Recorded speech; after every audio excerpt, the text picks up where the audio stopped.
Hola, hoy nos acompaña Adolfo García, doctor en Neurociencias del Lenguaje. Adolfo dirige el Centro de Neurociencias Cognitivas de la Universidad de San Andrés. Tiene más de 200 publicaciones a lo largo de su carrera, en donde investiga la relación entre el lenguaje y la demencia.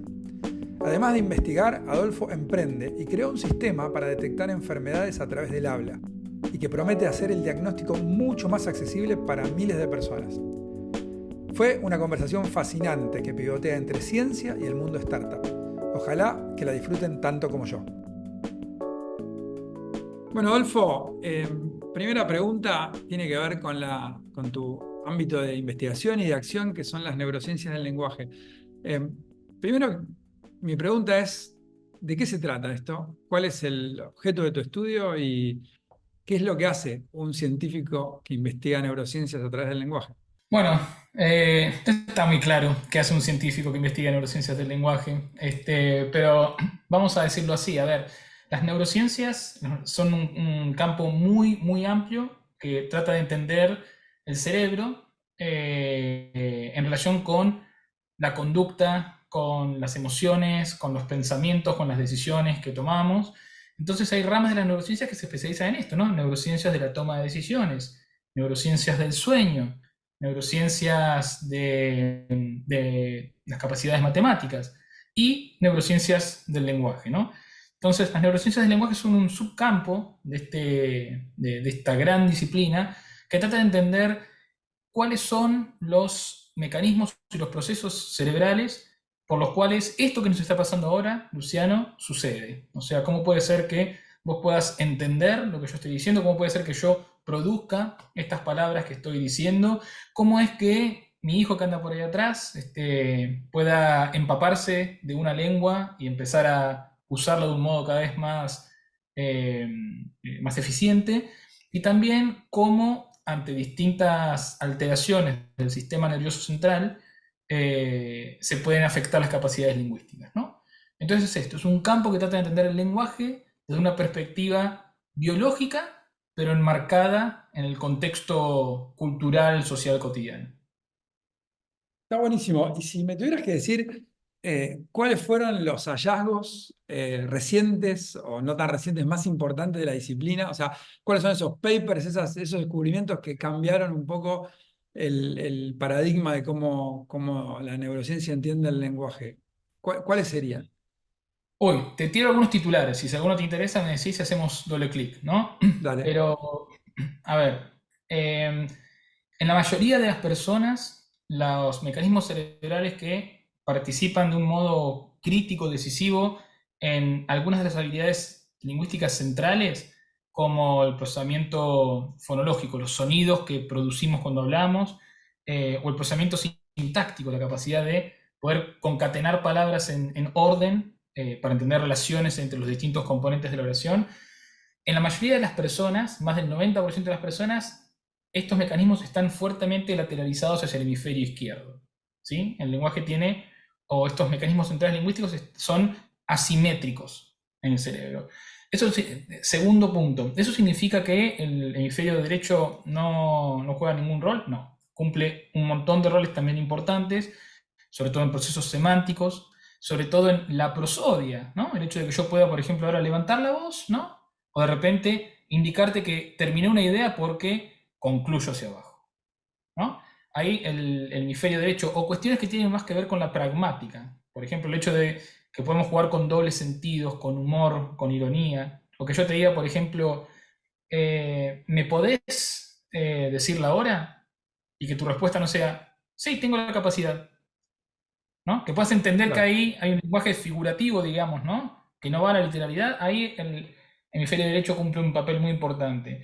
Hemos aprendido que eh, el lenguaje, más allá de esto, le echa mano a la totalidad del cerebro también. Esas redes centrales son muy promiscuas en su conectividad cerebral. ¿Y qué pasa? El lenguaje lo que te hace es reactivar experiencias. Cuando yo te hablo, yo te digo, escúchame, terminamos esto y vamos a tomar un café, ¿sí? Un café que hacen ahí con canela espectacular y unas medialunas calentitas, ¿no? Cuando digo canela, eh, la percepción de esa palabra que tiene una carga olfativa tan fuerte activa circuitos olfativos de tu cerebro. Es como que reactiva experiencias olfativas el lenguaje. Si yo te digo, por ejemplo, y después de eso, escuchame, para bajar las medialunas, vamos a correr un rato, vamos a trotar, ¿te parece? Hacemos 100 metros al trote, tranquilito. Que vos comprendas la palabra trotar, depende en parte de que el lenguaje hizo que se activen en tu cerebro durante un tiempo los mecanismos motores que te permiten mover las piernas para trotar. Estas son formas de decirte que el lenguaje es una especie de tecnología, de gran invención y pacto cultural que desarrolló nuestra especie para implantar experiencias sensoriales y motrices en el cerebro de los demás. Y así podría seguir con un montón de cosas, corto para darte espacio. Y el hecho de que una parte ocurra en un hemisferio y otra parte en el otro, ¿tiene alguna implicancia? No sé, que la ironía venga del hemisferio derecho, habías dicho, ¿no? Y que concatenar venga del otro. Digamos, más allá del hallazgo, ¿eso implica algo sobre, no sé, sobre el origen de esos mecanismos? Es una muy linda pregunta. Y es el tipo de hallazgo que se presta a muchas malas interpretaciones. Lo primero es que, si fui cauto en la forma en que dije esas cosas, vas a ver que nunca dije la ironía está en el hemisferio derecho, o el hemisferio derecho se encarga de la ironía, sino que cumple un rol fundamental, ¿no? Lleva la batuta de. Y esto es importante porque en ninguna de estas funciones los hemisferios actúan totalmente solos, ¿no? Ok. Pero una cosa que aprendemos ahí es esto, es algo sobre la dinámica cerebral, que es que se juega en equipo cada una de estas funciones, ¿no? La prosodia, decíamos. Es un equipo que está muy distribuido. Los jugadores no están solamente en el hemisferio derecho, pero la mayor cantidad de jugadores y los Messi del equipo están en el hemisferio derecho, digamos, ¿no? Ok. Eh, respecto de... hay patrones, por ejemplo, hay una relación muy fuerte entre tu mano dominante y tu dominancia hemisférica para el lenguaje. Si vos sos diestro, ¿qué significa esto? Que te valés de la mano derecha para actividades motrices gruesas y finas, predominantemente, tenés como un 95% de probabilidades de que tus funciones básicas lingüísticas estén predominantemente procesadas por el hemisferio izquierdo. Ahora, si sos no diestro, y no diestro significa demidiestro, algunas cosas las hago con esta mano, algunas con otra, o zurdo, que es ¿no? la izquierda gana para todo, o ambidiestro, que es que puedo hacer cualquier cosa con las dos manos, son muy poquitos esos, pero si sos un no diestro, la chance de que el hemisferio izquierdo sea el dominante cae a menos del 70%. Entonces hay una relación entre ciertos patrones de nuestra conducta que pueden estar determinados genéticamente y esta lateralización del lenguaje. Si esto significa algo más allá, hay mucha especulación al respecto, hay muchos neuromitos, ideas falsas, muy diseminadas, pero generalmente apócrifas y erradas, básicamente, que tratan de como asignarle grandes características a un hemisferio y otro, ¿no? Seguramente has visto en redes sociales esas fotos del cerebro donde el hemisferio derecho es creativo y espontáneo y el izquierdo se presenta como una especie de fábrica Racional, lógica, ¿no? sí. racional. Eso es una falacia total, digamos. O sea, no hay tal cosa como una división entre la razón y la emoción, la serialidad y la creatividad. En el más racional de los procesos, primero, interviene enorme creatividad. ¿Sí? Desarrollar un algoritmo, ¿sí? Una fórmula que capte un aspecto del mundo físico-químico, es un ejercicio tremendamente creativo. Y en las manifestaciones más creativas de nuestra especie interviene mucho la lógica y la matemática. Hay composiciones que te pueden conmover, o piezas arquitectónicas o pictóricas que tienen un montón de cálculo y matemática de fondo. Entonces, primero, no hay oposición entre una cosa y otra, y menos oposición hay en términos de los hemisferios, que lejos de haber hecho una especie de división de labor de, che, vos vas a ser el lógico de la familia y yo voy a ser el loquito creativo, están constantemente cooperando y distribuyéndose funciones para que llevemos a cabo las cosas que hacemos en lo cotidiano. Está buenísimo, súper interesante. Pensaba, metiéndonos por ahí un poquito más en, eh, qué te estás especializando vos, que quizás haya, decime si lo que estoy diciendo no es así, pero uno, cuando hablaste del Messi, ¿no? En este caso por ahí De de la estos prosodia. mecanismos o de la prosodia o de distintas partes del lenguaje, uno podría estudiar esto, me imagino yo, para entender cómo hacen los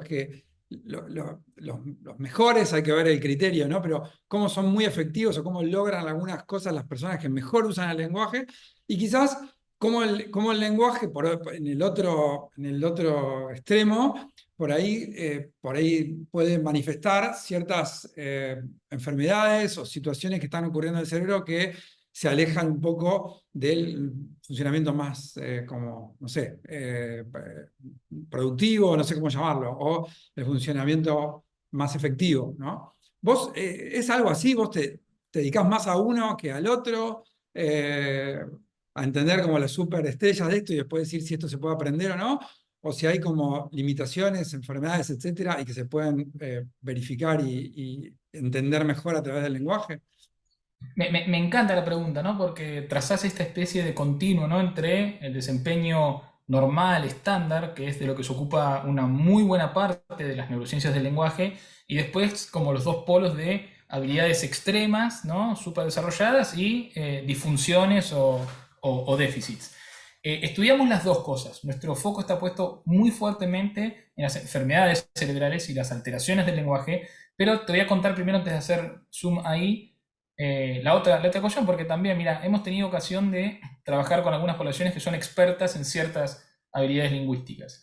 Te cuento, por ejemplo, esto no es un trabajo nuestro, pero hay estudios que han evaluado a fonetistas expertos, personas que son expertas en escuchar el lenguaje y transcribirlo fonéticamente, no redactarlo, digamos, ¿no? Ok, Y esas personas, en comparaciones con personas que no son fonetistas, tienen una hipertrofia, tienen mucho más desarrollado, mucha mayor densidad de sustancia gris en áreas auditivas y de procesamiento fonológico, como uno podría esperar tal vez. Nosotros hemos trabajado con intérpretes simultáneos. ¿Has ido a alguna conferencia alguna vez? ¿Viste? sí, Y claro, sí, sí. hay un orador que Trabajo habla en inglés complicadísimo, sí, sí. y está, ¿viste? Vos estás con tus auriculares, tal vez como los que tenés puesto ahora, pero atrás, en las cabinas, hay un conjunto de personas, generalmente dos, pueden ser más, que son intérpretes y lo que están haciendo es escuchar al orador que habla en inglés y inmediatamente que el orador dice algo, te lo interpretan al español, ¿no? Pero mientras están diciendo esto en español, el tipo sigue hablando en inglés. Entonces, al mismo tiempo, esa persona, mientras está diciendo algo en español, tiene que estar entendiendo y procesando y traduciendo lo que sigue. Y así durante largos minutos o largas horas. Esto es un ejercicio de bilingüismo al extremo. Es una tarea tremendamente exigente. Nosotros nos hemos focalizado en intérpretes profesionales y hemos encontrado, por ejemplo, que tienen habilidades muy desarrolladas de memoria, por ejemplo. Son Mira, capaces de recordar más información que una persona bilingüe que no tiene esa exigencia constante de estar procesando dos lenguas y de retener información durante varios segundos antes de poder traducirla. Y también hemos encontrado que sus cerebros tienen oscilaciones particulares. Las ondas de su cerebro se modulan de un modo muy particular durante el procesamiento lingüístico que las diferencian de otros bilingües que no son intérpretes. Entonces, sí, ser particularmente ducho en alguna tarea lingüística modula tu cerebro, esculpe tu mira, cerebro. mira, espectacular. Y, y por el otro lado, y eso también nos da como el pie para tu emprendimiento, el lenguaje también puede servir para detectar enfermedades, ¿no? Exacto. Y me gustaría que me cuentes un poco eso y cómo ese estudio derivó en un proyecto y ese proyecto en una empresa. Muy bien. Mira, la idea es esta, es básicamente cuando uno va entendiendo que ciertos aspectos del lenguaje se vinculan con ciertas regiones y redes cerebrales de un modo muy distintivo, muy predominante, uno puede ahí dar vuelta a la ecuación y decir, ah, Pero entonces yo puedo usar el lenguaje como lupa, como guía, para ver si esos circuitos cerebrales están funcionando bien o están funcionando mal, ¿no? Hace mucho tiempo, hace 15 años, más o menos, que trabajamos en esta línea y combinamos distintas técnicas. Trabajamos principalmente con personas que tienen enfermedades neurodegenerativas. Estas son enfermedades en las cuales progresivamente se van atrofiando, ¿sí? Se van degenerando distintas partes de la corteza cerebral, tanto a nivel cortical o subcortical. Y eso puede impactar en múltiples funciones. En la enfermedad de Parkinson, las regiones que se afectan comprometen tus habilidades motoras. De repente los pacientes se empiezan a poner tiesos, se mueven más lentamente, o en la enfermedad de Alzheimer se comprometen regiones que son fundamentales para la memoria, para recordar cosas que hiciste hace un rato, o recordar el nombre de las cosas, por ejemplo, ¿no? Y así en otras enfermedades se van comprometiendo, se van atrofiando circuitos que son importantes para distintas funciones. Esos circuitos que se afectan en esas enfermedades no solamente participan de procesos de memoria en Alzheimer, no solamente participan de procesos de locomoción en Parkinson. Como decíamos hoy, las redes, el cerebro está siempre interactuando y muchos de esos circuitos cumplen funciones importantísimas en distintos aspectos del habla y el lenguaje. Entonces, cuando vos sabés que cierto aspecto del lenguaje le echa mano a esos circuitos, puedes tener una especie de vía lingüística para ver si los circuitos que sí, típicamente se ven afectados en Alzheimer están andando como tienen que andar o no. Esto es una línea de investigación en la que desde nuestro Centro de Neurociencias Cognitivas en la Universidad de San Andrés llevamos adelante con un equipo que localmente tiene más de 20 personas y a nivel internacional colaboramos con más de 30 países, y es una línea que combina neuroimágenes estructurales, ¿no? Resonancias estructurales, resonancia magnética funcional, electroencefalografía. Estamos haciendo estudios de estimulación cerebral con distintas formas de medición del lenguaje. Y lo más reciente para evaluar estas alteraciones del lenguaje viene de la mano de la inteligencia artificial. De repente, todo lo que necesitamos hoy por hoy es poder grabar a las personas, a los pacientes o a las personas que están en riesgo de desarrollar una enfermedad a futuro. Las podemos grabar y eso es todo lo que tienen que hacer, hablarnos. Nos pueden contar cómo es su día típico, o les podemos mostrar un videito y después nos cuentan ese video con sus palabras, o les mostramos una imagen y las describen, los grabamos. Y una vez que los grabamos, se abren dos mundos de análisis. Por un lado está la señal de audio, y la señal de audio tiene un montón de información súper rica. Podemos cuantificar, por ejemplo, si yo ahora tardo un poco en encontrar cada palabra que quiero decir, voy dejando esas pausas largas, ¿no? Esos silencios largos, ¿no? Podemos medir eso, podemos medir la cantidad y la duración de esos silencios, podemos medir si están alargando las sílabas, que es otra cosa que hacemos para darnos tiempo cuando nos está costando bajar la próxima palabra, digamos, ¿no?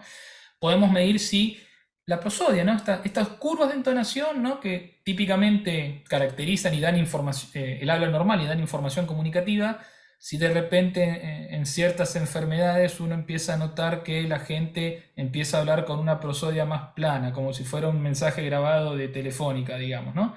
Okay. Esto se hace todo con algoritmos de inteligencia artificial, automáticamente. Pero también esos audios los puedes automáticamente. Y cuando los transcribís tenés texto. Y ahí puedes utilizar un montón de algoritmos de análisis del lenguaje, ¿no? De procesamiento del lenguaje natural. Y podemos ver qué tipo de palabras están usando, qué características tienen, cómo es la sintaxis, ¿no? El ordenamiento de las palabras, qué propiedades tiene la estructura de los textos. Todo esto podemos alimentar modelos de machine learning para poder detectar si una persona tiene cierta enfermedad o no la tiene, si, qué tan avanzado está su cuadro, o si una persona está en mayor o menor riesgo de desarrollar una enfermedad a futuro. El procedimiento es básicamente así. Imagínate que entrenamos un algoritmo con datos de 100 pacientes y de 100 personas sanas, ¿no? Entonces decimos, che, algoritmo, escúchame, fíjate esta información lingüística, la prosodia, el tipo de palabras que usan, ¿sí? Bien, por favor, aprende cómo habla una persona sana. Ok, bien. Ahora, aprende cómo habla una persona con Alzheimer. Bien, ¿lo aprendiste? Perfecto. Toma ahora, te doy este audio y este texto. Y yo no te digo si esta persona que te estoy dando tiene Alzheimer o es una persona sana. Decime, algoritmo, en función de lo que aprendiste antes, ¿me puedes decir si esta persona tiene Alzheimer o no? Y en nuestras investigaciones mostramos que ese tipo de preguntas las podemos responder exitosamente con tasas de precisión que van desde el 85 hasta el 97%, según la enfermedad. Esto es lo que estamos haciendo más fuertemente en nuestra agenda de investigación. Espectacular. Y te pregunto ahí, esto pienso dos ventajas. Uno tiene que ver con el costo de poder diagnosticar esto, o sea, como una accesibilidad, y otro puede hacerlo antes, que por ahí están atados, ¿no? Cuando uno tiene un mecanismo de diagnóstico costoso, se hace después. Esas son verdaderamente las ventajas. Hay otras. Eh, ¿Cuáles son las que aporta esto, ¿no? Porque entiendo que hay otras formas de diagnosticar esto, o por ahí es muy difícil también diagnosticar y se requieren varias maneras. No sé, contame.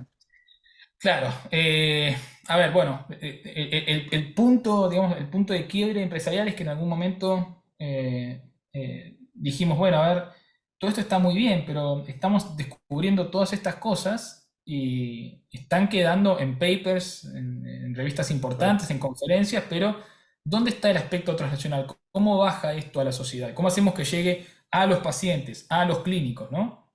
Bueno, ahí surgió la idea de, bueno, tal vez podemos armar una empresa, ¿no? Entonces,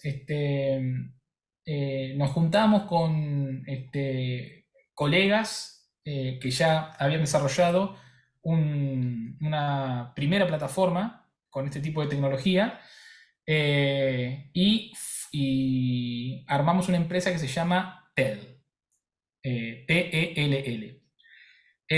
Ahí yo me puse el sombrero de emprendedor por primera vez y tuve una experiencia que es, paradójicamente, es una historia de éxito con sus bemoles, porque el primer intento que hicimos de levantar fondos pre-semilla fue exitosa, fue el primer intento que hicimos. Eso estuvo muy bien, está buenísimo, Qué pero a su fácil, dijiste vez... vos, ya está. Dije que claro, ya está, esto es una, ¿no? Entonces, por un lado, claro, vine con ¿viste? Un prior que digo, esto es una pavada y no es una pavada ahora que estamos metidos en el juego. Y también me doy cuenta ahora, conociendo más emprendedores, gente que se dedica centralmente al mundo de las startups y demás, que mucho del aprendizaje, la cintura, la eficiencia, el olfato que tienen, se desarrolla mediante los fracasos. Mediante haber tocado la puerta, probar una estrategia que no funcionara, probado esto y que no funcionara. Eso va como limando asperezas, como esculpiendo un poco la forma en que la gente se mueve. Y yo no tuve esa oportunidad. Lo que sí tuvimos es el buen tino de, a sabiendas de eso, acoplarnos con gente que tenía mucha experiencia en startups, ¿no? Claro, Así claro. que ahí hicimos el onboarding de nuestro CEO, que es Fernando Johan, que venía de otro tipo de emprendimientos, pero muy metido en el mundo del emprendedurismo y el desarrollo y la tecnología y demás. Y ahí estamos, tenemos esta app, que es el vehículo en el cual volcamos toda esta ciencia para que llegue a manos de los usuarios. Está buenísimo. ¿Y qué aprendiste hasta ahora en este camino?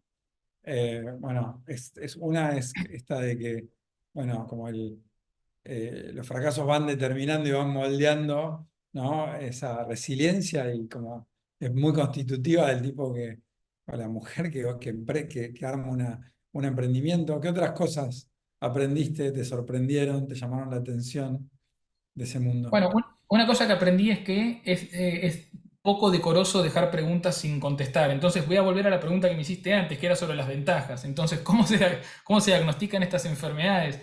Hoy por hoy, aunque te sorprendan, estas enfermedades se diagnostican mediante entrevistas uno a uno, donde un neurólogo muy experto hace observaciones y evaluaciones clínicas y mediante evaluaciones de papel y lápiz, pruebas Claro. cognitivas que se pondera habilidades de memoria o de atención con pruebas muy cortitas en las cuales se pone un puntaje literalmente, en una hoja de papel y eso es todo. Eh, ¿Cuáles son los problemas de este? Bueno, esto se puede complementar con neuroimágenes, ¿sí? Para que el diagnóstico pase de ser posible a probable. Pero ¿qué pasa con esto? Esto requiere de personal experto, muy calificado para suministrar estas pruebas, que lamentablemente no está equitativamente distribuido a lo largo de los territorios. Hay regiones en las cuales no hay personas capacitadas para esto. Y eso genera inequidades fuertes, porque de repente vos tenés Sí. Alzheimer en un pueblito de una provincia y estás por las tuyas o tenés que encontrar la forma de ir a un gran centro urbano, ¿no? Los costos de estas evaluaciones pueden ser a veces muy altos, a veces prohibitivos para ciertas personas, según si tienen o no obras sociales. Los costos de las resonancias pueden ser particularmente altos también. Hay costos de movilidad, de traslado, hay largas esperas hasta que se generan los espacios de disponibilidad para acceder a esas evaluaciones. Eh, Muchas de estas pruebas no están validadas para las distintas lenguas y culturas existentes. Generalmente son pruebas que surgen en países de altos ingresos y después muchas veces, no siempre, pero muchas veces se las usa así como vienen, digamos, ¿no? Con lo cual su validez empieza a decaer. Y como te decía, todo esto depende de ponderaciones subjetivas y según qué tan experimentado sea el evaluador o en qué momento del día lo agarrás, su Claro. puntaje, su ponderación del desempeño de una persona puede ser uno u otro. Los abordajes automatizados que te comento yo no son perfectos, no son la panacea y hoy por hoy no van a reemplazar esas prácticas diagnósticas que a pesar de sus limitaciones son fundamentales, ¿sí? Pero ¿qué pasa? Podemos cubrir muchos de estos baches y podemos tener un Claro. complemento muy fuerte, de bajo costo, automático. No es que los algoritmos no erren, pero erran parejo, erran sistemáticamente. El error humano es mucho más impredecible. Se pueden administrar remotamente, eh, ya no están sujetos a estos cuellos de botella en el acceso a los clínicos. Entonces, hay acá un espacio para complementar los abordajes estándar con nuevas tecnologías que permiten suplir algunas de sus carencias, digamos, ¿no? Básicamente lo que queremos hacer con nuestra app es que en el lenguaje encontrar información, así como vos vas y un clínico te hace un análisis de sangre y del análisis de sangre tiene un dato para interpretarlo y abonar su diagnóstico o su interpretación de qué está pasando, lo mismo hacerlo con información lingüística. Está buenísimo. Acá, vos en este camino tenés alguna visión formada sobre, digamos, la medicina va hacia allá, o sea, va hacia pruebas más eh, objetivas, estandarizadas, automatizadas, complementando como la interpretación humana, va hacia allá. Me imagino que es una tendencia más amplia que la de especialmente la aplicación del lenguaje para el Alzheimer, ¿no? 100%, sí, sí. Va hacia allá, va eh, con, con un empuje cada vez más fuerte, y esto uno lo ve, por ejemplo, por la creciente incorporación de tecnologías digitales en ensayos clínicos, ¿no? Por ejemplo. Y muy bien lo decís. De hecho, el lenguaje es como el jugador más joven en este escenario. Desde hace unos 15 años se vienen incorporando en ensayos clínicos mediciones automatizadas del desempeño motor, de tu movimiento, tu desplazamiento, por ejemplo, con wearable technologies, ¿no? Por ejemplo Claro, o claro. medidas automatizadas de desempeño cognitivo o de patrones de sueño. Absolutamente. Si uno ve, por ejemplo, líneas de financiamiento de las grandes agencias que financian investigación clínica en el mundo, los Institutos Nacionales de Salud de los Estados Unidos, por ejemplo, ¿sí? Si uno ve el espacio que están cubriendo estas tecnologías en las revistas científicas que se ocupan de demencia, neurología y demás, y el interés que el campo está suscitando en toda la comunidad de demencia, de Parkinson y demás, ciertamente estamos en un momento de transición. Esa transición tal vez no es tan rápida como uno quisiera, porque también supone no solamente no alcanza con la validación de estos métodos, sino que también de un modo es como repensar prácticas que están muy fuertemente establecidas y que son buenas en los entornos clínicos. Sí. Entonces, en ese juego de lo que hay está bueno, pero es perfectible, dennos espacio, los tiempos a veces se van dilatando, pero el norte es ese, sin duda. Está buenísimo. Veo que, eh, nada, realmente como te metiste en una interesante, porque es como al mismo tiempo de ser un científico, pasaste a emprender, estás como en un área por ahí del diagnóstico más automático que seguro genera resistencias entre los profesionales y entre la forma de trabajar.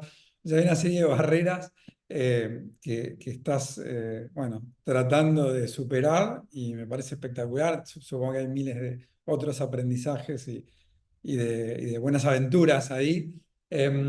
Y me quiero, como para ir cerrando este podcast que me pareció espectacular, también pienso que ahí seguro que hay muchas rutinas tuyas de productividad personal que pueden ser interesantes, ¿no?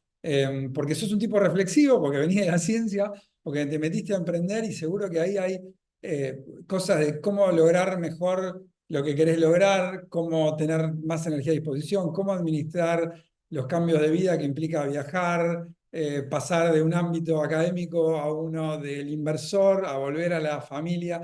¿Cómo te organizas? ¿Cómo es tu función de producción? ¿Descubriste algo en este camino que nos puedas contar?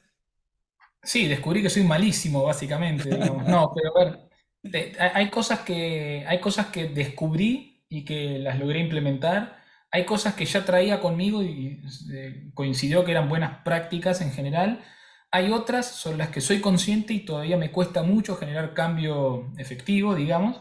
Y hay otras sobre las que intuyo, ni siquiera soy consciente, digamos, ¿no? Pero te tiro algunas y no Dale, me comprometo a decirte si son de las que hago bien o de las que todavía me cuestan. Pero, dale, a dale. ver, número uno, reconocer cuáles son tus fortalezas y cuáles son tus debilidades y tener el tino de saber cuál es el momento para trabajar en la debilidad o cuándo delegar la debilidad, básicamente. Algo que yo personalmente he aprendido a hacer y creo que es algo que me sirve es, en vez de tratar de pensar mi crecimiento como únicamente como ir cubriendo los baches que tengo, también me di cuenta de que hay una forma de crecer que tiene que ver con apoyarte en las cosas en las que, en las que ya sos bueno, digamos, ¿no? Y tratar de ser un interlocutor válido de los otros aspectos en los que no sos el experto, ¿no? Claro. Entonces, eso es importante en equipos interdisciplinarios, porque estos problemas que abordamos en nuestro espacio son muy complejos, tienen un montón de dimensiones, tienen dimensiones biológicas, ingenieriles de programación, psicológicas, clínicas, estadísticas, y no te da la vida para ser el experto en todas esas cosas. Entonces, está bueno encontrar gente capacitada que te tiene que dar 64 vueltas en el área en que son referentes, y vos tenés que ser el referente en una o dos cosas y estar a la altura de tener una buena conversación constructiva sobre los otros temas. Eh, Después, encontrar tu propio ritmo de trabajo. Hay gente que es muy buena priorizando en su agenda lo central y postergando lo pequeño, ¿no? Hay gente que necesita liquidar el chiquitaje rápidamente para abrirse el espacio mental de atacar la tarea principal sin esa especie de ansiedad de lo irresoluto, digamos, ¿no?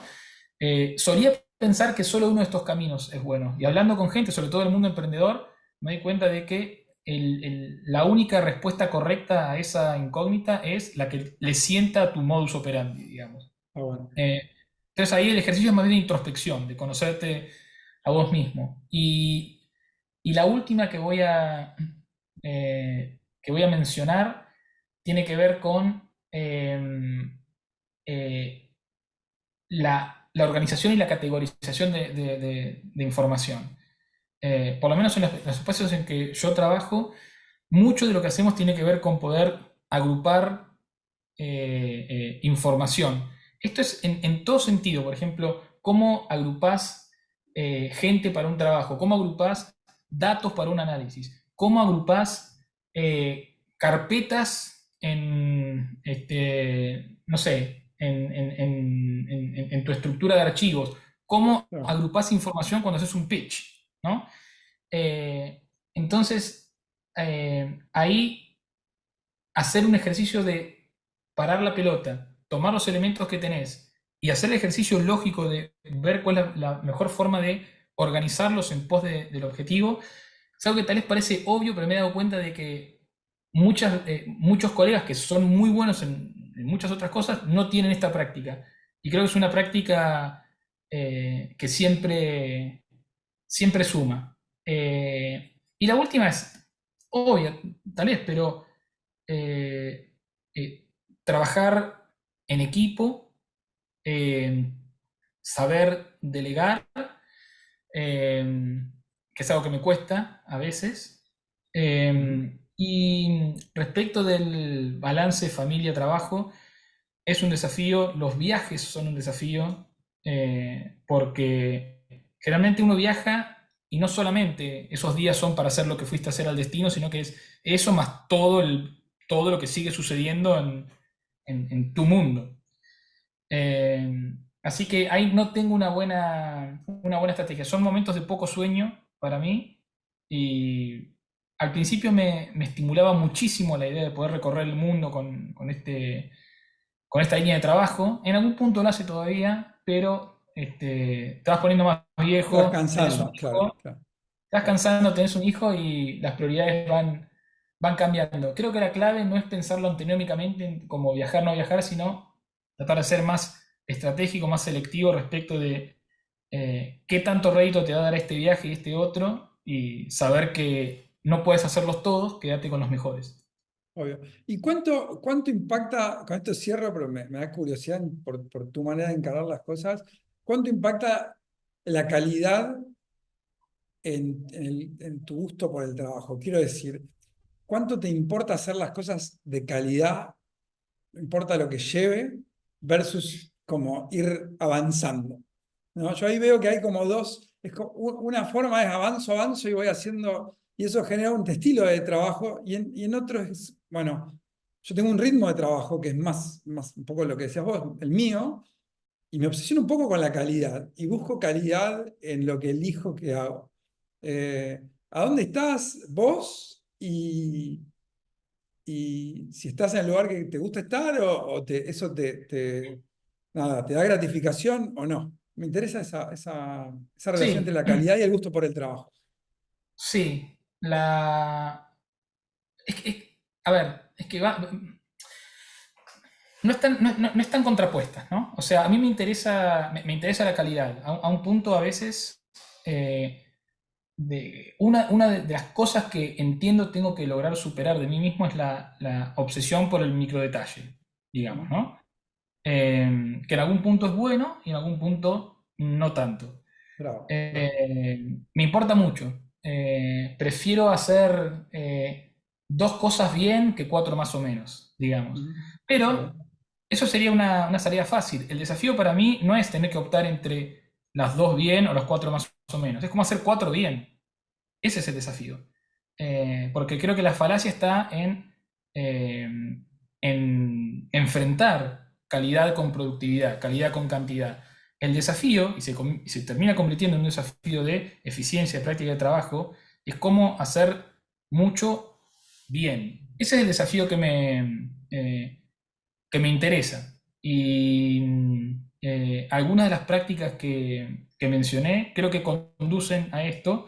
Muchas veces, y lo otro también es pensar como, si yo digo esto es un axioma para mí que rige todo lo que hago en mi vida todos los días constantemente. Y las cosas no son No, así. Hay momentos claro. donde tenés que resignar un poco tu obsesión por el detalle, hay momentos donde tenés que resignar un poco tu compulsión por la productividad, hay momentos donde las cosas se alinean y va todo bien, hay momentos donde vos tenés bajones anímicos y vos sos el que no está en su eje para buscar concatenar eh,